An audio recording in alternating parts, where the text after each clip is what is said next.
മറുപടി താമസിക്കുന്ന പ്രാർത്ഥന വിഷയങ്ങളാണ് പലപ്പോഴും പല സന്ദർഭങ്ങളിലും നമ്മളെ മടിപ്പിച്ച് കളയാറുള്ളത്.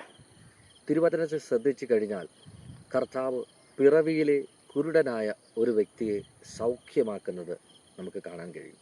നോക്ക്, അവൻ ജനിച്ചപ്പോൾ തന്നെ കുരുടനായിരുന്നു എന്ന് ദൈവത്തിൻ്റെ വചനം നമ്മളോട് പറയുന്നു.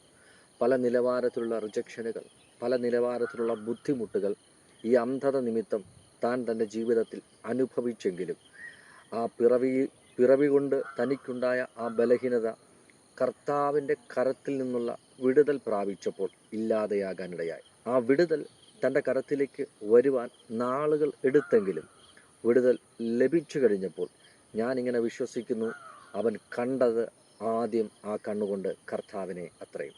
അന്ന് വരെ കർത്താവിനെ അനുഗമിച്ച് പലരും പല നിലവാരത്തിലുള്ള കാഴ്ചകൾ, പല നിലവാരത്തിലുള്ള കാര്യങ്ങൾ തങ്ങളുടെ നഗ്നമായ നേത്രങ്ങൾ കൊണ്ട് കണ്ട് കഴിഞ്ഞതിന് ശേഷമാണ് കർത്താവിനെ കാണുവാനിടയായിത്തീർന്നത്. എന്നാൽ പിറവിയിലെ കുരുടനായ ഈ വ്യക്തി അവൻ ആദ്യം കാഴ്ച ലഭിക്കുമ്പോൾ കാണുന്ന കാഴ്ച കർത്താവിനെ അത്രയും.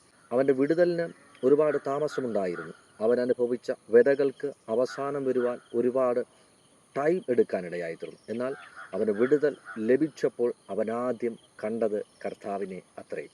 ഈ ദിവസങ്ങളിൽ പ്രാർത്ഥന വിഷയങ്ങൾക്ക്, പ്രാർത്ഥിച്ചു കൊണ്ടിരിക്കുന്ന വിഷയങ്ങൾക്ക് മറുപടി താമസിച്ചാലും ഭയപ്പെടരുത്. കർത്താവ് നൽകുവാൻ പോകുന്ന വിടുതൽ ഒരു വ്യക്തിയും കാണാത്ത രീതിയിൽ, ഒരു വ്യക്തിയും അനുഭവിക്കാത്ത രീതിയിൽ ഉള്ളതായിരിക്കും.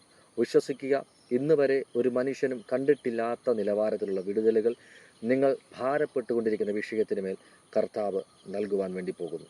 വിശ്വസിച്ച് ആമേൻ പറയുക. കർത്താവ് അത്ഭുതങ്ങളെ ചെയ്യുവാൻ വേണ്ടി പോകുന്നു.